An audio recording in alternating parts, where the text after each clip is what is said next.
Сәлеметсіздер ме балалар?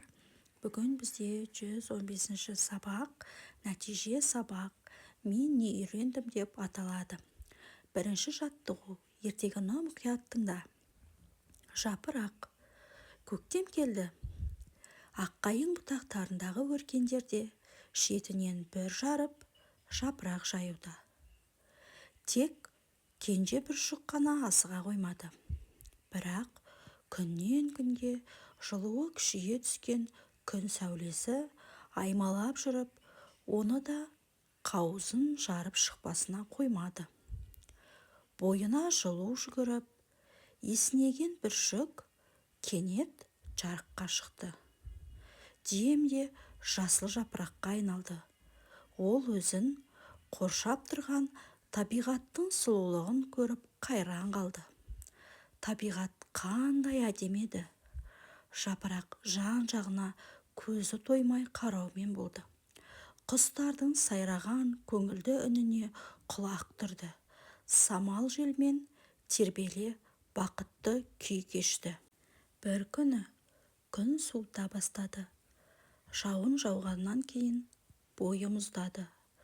Жапырақтар сары, қоңыр, қызыл түске боянды. Аспанды жиі-жиі бұлт торлайтын болды.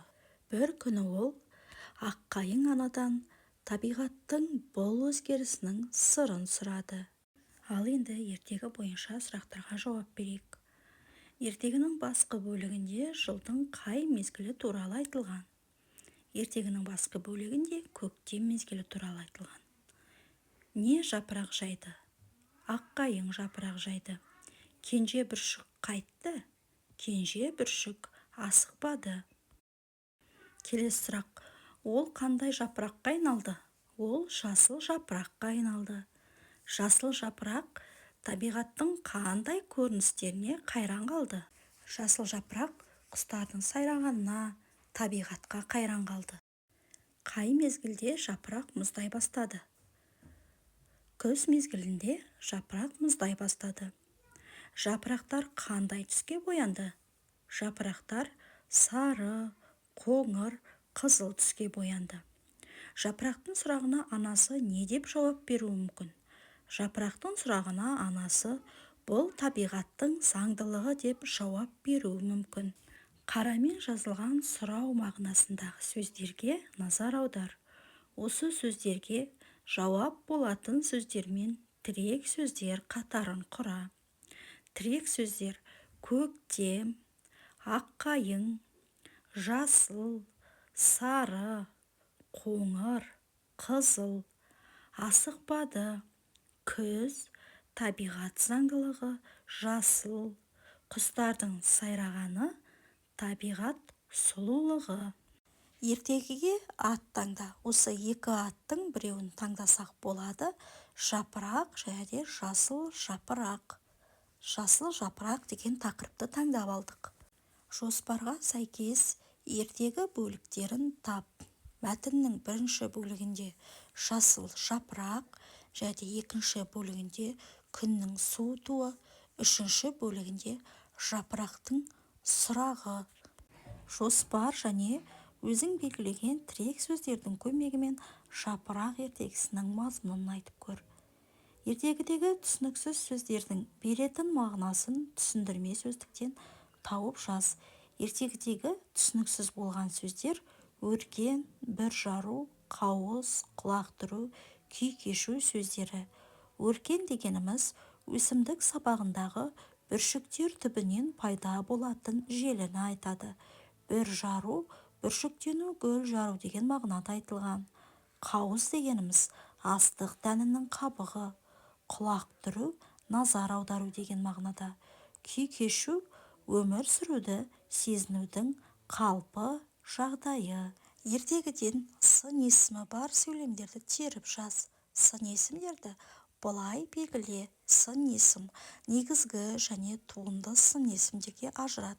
Мәтіндегі сын есімдер сары, қоңыр, қызыл, жасыл, әдемі, көңілді, бақытты сөздері.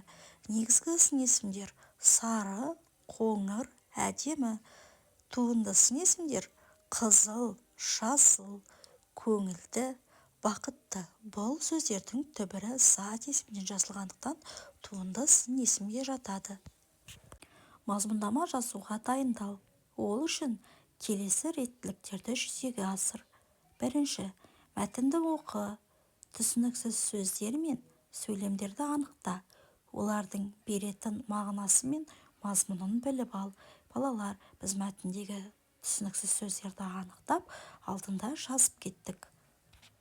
Екінші, мәтіннің тақырыбы мен ондағы негізгі ойды анықта.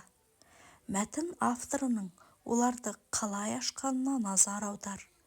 Мәтіннің тақырыбы мен ондағы негізгі ойды ашу үшін қандай сөздерді қолдану қажеттігін ойлан. Үшінші, жоспар құр. Ол үшін мәтін бөліктерінің санын анықта.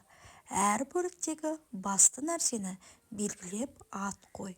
Төртінші, жазуда қиындық келтіретін сөздерді тауып жаз. Олардың жазылуын есіңе сақта. Сөйлемдердің құрылымына және олардың тыныс белгісіне назар аудар. Бесінші, мәтінді тағы бір оқып шық.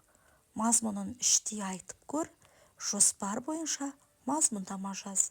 Әр бөлікті азат жолдан бастап жазуды ұмытпа. Алтыншы, жазған мазмұндамаңды тексер.